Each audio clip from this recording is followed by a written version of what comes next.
Guys, നമ്മൾ ഇന്നൊരു ചെമ്പല്ലി ഗ്രില്ലാണ് നമ്മൾ ഉണ്ടാക്കാൻ പോകുന്നത്. അതിനായിട്ട് നമ്മൾ ഫസ്റ്റ് പോകുന്നത് ഒരു മാർക്കറ്റിലേക്കാണ്. ഇതാണ് നമ്മളുടെ മാർക്കറ്റ്. ഇവിടെ നമുക്ക് ഒരുവിധം വേണ്ട എല്ലാ ഫിഷും നമുക്കിവിടെ അവൈലബിൾ ആണ്. അടുത്തായി നമുക്കൊന്ന് പോകേണ്ടത്, നമുക്ക് കുറച്ച് ഇൻഗ്രീഡിയൻറ്റ് വാങ്ങേണ്ട ആവശ്യം വരുന്നുണ്ട്. നമ്മൾ മെഗാമാർട്ട് നമ്മൾ പോയിട്ടുണ്ട്. ഇവിടെ ഒരുവിധം എല്ലാ സാധനങ്ങളും നമുക്കിവിടെ ലഭ്യമാണ്.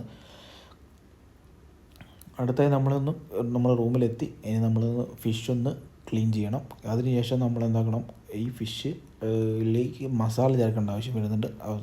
നമ്മളൊരു സ്പെഷ്യൽ മസാലയാണ്. സ്പെഷ്യൽ മസാല നമ്മൾ ഇതിൻ്റെ മുകളിൽ നമ്മൾ അപ്ലൈ ചെയ്തു. ഇങ്ങനെയാണ് നമ്മൾ അപ്ലൈ ചെയ്യുന്നത്. അതിൻ്റെ മുകളിൽ കുറച്ചൊരു ലെമൺ നമ്മൾ ചെയ്യേണ്ടതുണ്ട്.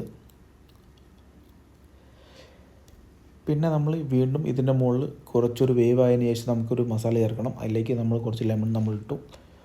നമ്മൾ വീണ്ടും ഒന്നാം മസാലേൻ്റെ മുകളിൽ നമ്മൾ കുറച്ചും കൂടി ഒരു മസാല നമ്മൾ ഈ ഫിഷിൻ്റെ മുകളിൽ പേസ്റ്റ് ചെയ്തു. ഇതാണ് നമ്മളുടെ ഇപ്പോഴത്തെ കണ്ടീഷൻ. ഇനി നമ്മളിത് നേരെ ഗ്രില്ലിലേക്ക് ചെയ്യാൻ പോവുകയാണ്. ഇതാണ് നമ്മൾ ഗ്രില്ലിലേക്ക് നമ്മൾ അപ്ലൈ ചെയ്യാൻ പോകുന്നത്. നമ്മൾ ഗ്രില്ലിലേക്ക് അടുത്തായി നമ്മൾ ഓവനിലേക്ക് വെച്ചു. നമ്മളിനി അടുത്തായിട്ട് നമ്മൾ ഗ്രില്ല് ചെയ്യും. ഇതിൻ്റെ മുകളിൽ കുറച്ചും കൂടെ ഒരു ഹാഫ് വേവ് ആയതിനു ശേഷം നമ്മൾ കുറച്ചും കൂടി ഒരു പേസ്റ്റ് ചെയ്തിട്ട്, ഇതാണ് നമ്മുടെ ഫൈനൽ സ്റ്റെപ്പ്. ഒരു രക്ഷയെല്ലാം വെച്ചാൽ എന്തായാലും ഒന്ന് ടേസ്റ്റ് ചെയ്ത് നോക്കണം. നമ്മളുടെ ബാക്കി കാര്യങ്ങളൊക്കെ നമ്മൾ അടുത്ത വീഡിയോ